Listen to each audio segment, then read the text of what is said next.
Hi, welcome to the fourth video in the forces section. This one is about systems of particles. And what we mean by systems of particles are those particles that are connected usually by a string or a rope.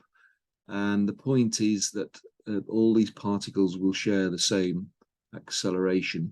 So, for instance, we can look at, if we look at the behavior of the particles as a whole, forgetting any interconnecting strings or whatever, we can find the acceleration of the whole system, and then we can go back and look at the behavior of a particular particle because we know its acceleration, and then we can determine maybe forces or mass, and in this case we would be looking at the interconnecting string or rope because it's instrumental to the movement of that of that particle. So that's a typical, they're not all like that, that's a typical kind of scenario that you get with these problems. Just some diagrams here which sort of illustrate systems of particles. Here we've got a tow truck and a car. There's an interconnecting rod here, and as you can see, these are connected together. They're going to move at the same acceleration, if indeed there is a net force. So that's, and then we can perhaps isolate this particular part. Well, we'll see this in a moment. In which case we're looking at the forces on this particular, let's say the car. Here we've got a table, let's say, with two blocks connected by a pulley. So these are again connected. And as this accelerates downwards, this block on the right accelerates downwards, then this is going to accelerate at the same rate. So that's a kind of a block and pulley kind of example. This is a container with a particle inside it, and if we pull up on this with some tension, then it may accelerate. So the whole thing will accelerate, and its behavior is going to be the behavior. What this tension is providing is a force to both of these masses here. Okay, but if we were to look at this one in isolation, then what are the forces acting on this? Well, we've got the downward force due to its own weight, but the only upward force can be applied by the floor or the bottom of this cage or whatever it is. So lifts is a good example, and we'll see that in a moment. So there we go. Those are three types of systems of particles problems. There are others, but these are the main ones that you will see. So if we just go down and have a look at an example here. Okay, so let's just read through this. We've got two particles, part P and Q, of mass 2 kilograms and 3 kilograms respectively, joined by a light inextensible string. And they're at rest on a rough horizontal plane with the string taut.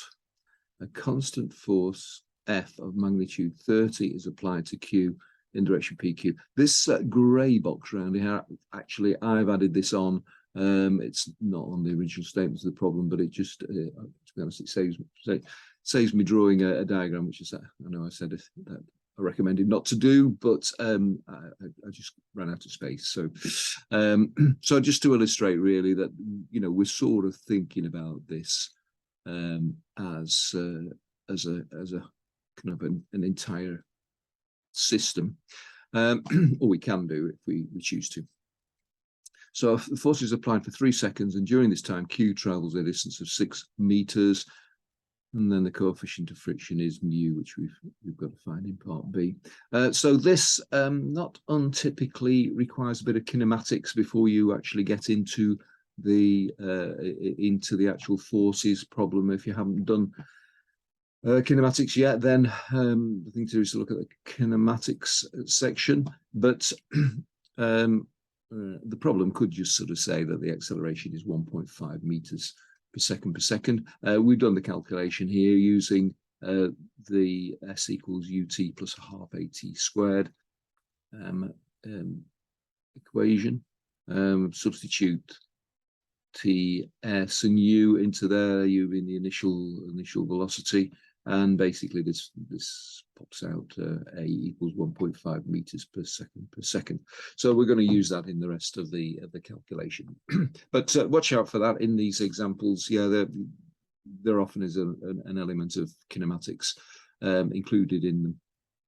Okay, so we go on now to part B, which is the value of mu, the coefficient of friction. So let's just work through that. So just reordering our equation for the coefficient of friction, we got the coefficient of friction mu equals the maximum friction over R, which is the normal reaction. Okay, so so what have we got? If we're looking at the rightward forces, then that gives us an ability to calculate the maximum friction. So we've got the maximum, we've got the force of 30 pulling us that way. We've got, not shown on here, but the maximum friction here.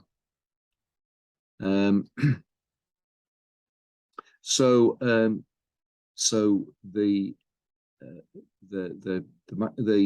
net force is going to be equal to mass, which you can see is 2 + 3 kilograms, times the acceleration, and that's using F equals ma. So the maximum friction, when we work that through, is 22.5.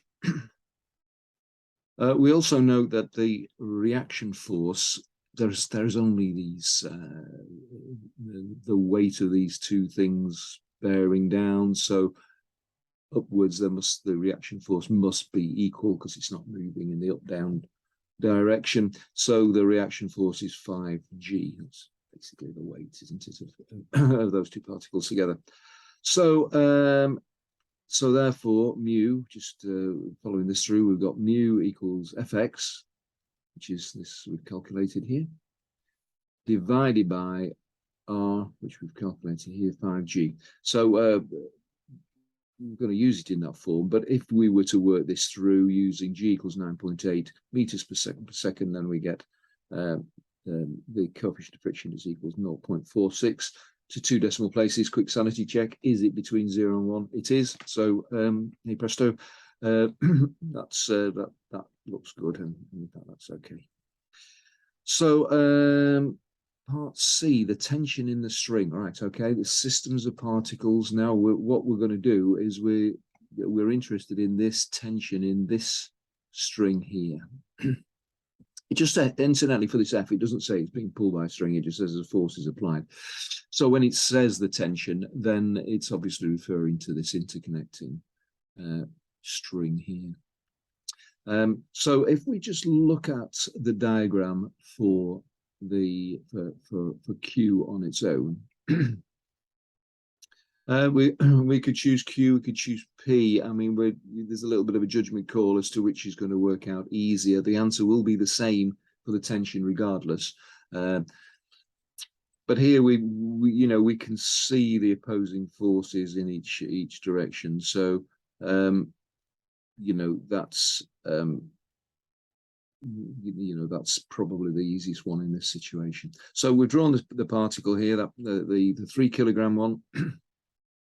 Its weight bearing down is 3g newtons, and therefore the reaction force, which I've denoted by RQ, force Q is also therefore 3g. We've worked out that the acceleration is 1.5 meters per second, and restraining this particle Q is the friction.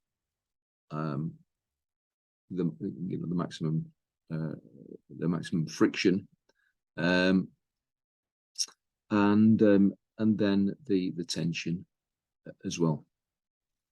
Okay, so so the maximum friction. So we're using this obviously because the particle is actually moving. It's got past the point of slipping, if you like. So that's FQ. So if we just go over to our calculations over here, we can see that the FQ is actually the coefficient of friction, which we calculated to be this, times the reaction force at Q. Well, the reaction force we got here is 3G, isn't it? So that's this times 3G. So essentially that's that's what we're going to use there. We're more interested actually in this figure here, because RQ being 3G, we're going to get some cancellation going on here. Anyway, we get to that in a moment. So applying F equals ma to this particle, we've got forward force 30 minus the friction minus the tension. That's what we've got here in the horizontal, is going to be equal to the mass times the acceleration. And then just substituting in there what we're going to put FQ in is going to be this, which is 22.5 over 5G times 3G. That's what we've got there. And then I've rearranged the equation slightly, so I brought the T over onto the other side, and this, and I've subtracted 3 times 1.5 from each side. So that basically just gives an equation in T, and T works out to be 2 newtons. So that is the tension in the string. Okay, so that is quite a nice little example. Let's just do another one. This one is a lift example. So the example looks reminiscent of what I showed you a bit higher up. A woman travels in a lift. The mass of the woman is 50 kilograms and the mass of the lift is 950 kilograms. So we got that drawn in here. The lift is being raised vertically by a vertical cable, which is attached to the top of the lift. Tension T. The lift is moving upwards and has constant deceleration of 2 meters per second. So it's obviously almost at the top of the tower, wherever it's going, slowing down now. By modeling the cable as being light and inextensible, as ever, find the tension in the cable. So we'll look at that before we look at part B. So again, this is fairly typical. We're looking at the whole system in the first place. So consider whole system. F equals ma. Pretty straightforward, really. We've got tension going up. The forces downwards are the weights of the lift and the woman, and that's equal to the mass times the acceleration. Well, the mass being the mass of them together, 950 plus 50, times minus 2 being the deceleration. It is worth noting here, of course, that our frame of reference basically is our motion is upwards, our positive is upwards. So we've got T minus this. This is a negative acceleration. But also, just as a side note, if we've got negative acceleration up here as minus 2, the positive, we could define the positive downward acceleration as being plus 2. So that's the sort of the yin and yang of the signs and the directions. So anyway, back to the problem in hand, really. So if we just kind of work this through, this gives us T equals this 1,000 times 9.8, taking G as being 9.8, obviously, and that gives us 7,800 newtons. Well, that's kind of figures. I mean, if this thing was in rest, we would have a downward force of 1,000 G newtons, and therefore, because it's decelerating, we'd expect the force to be less than that. So So that's what we've Mr. G out of this. Oh no, multiplied through by 9.8. That's 9,800 minus 200. That's right, 7,800 newtons. So that is what we've got there. And in part B, what we're doing is we're looking solely at the woman. Now, the force downwards on the woman is basically due to her own. It's her weight due to her mass. But what's pushing her back up? What's the other side of it? Well, the only thing she's in contact with is the floor of the lift.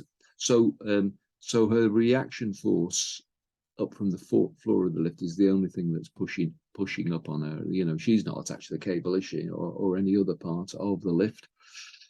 So we've got a little forces forces diagram here with our acceleration in. Consider forces on the woman. So the reaction force minus this 50G.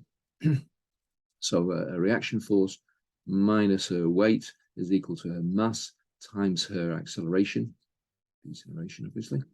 And therefore we just work that through. R equals 50G minus 50 times 2 there, and that's going to give us 390 newtons. So that is the reaction force. And again, so that is less than her weight bearing down. So that's kind of, you know, that is kind of what we would expect. I mean, if it was more, she would be accelerating upwards. But we're decelerating, so we would expect a reaction force to be less than her weight. So there we go, a couple of examples there which illustrate how all this kind of stuff works. So I hope you found that useful, and I will see you in the next video.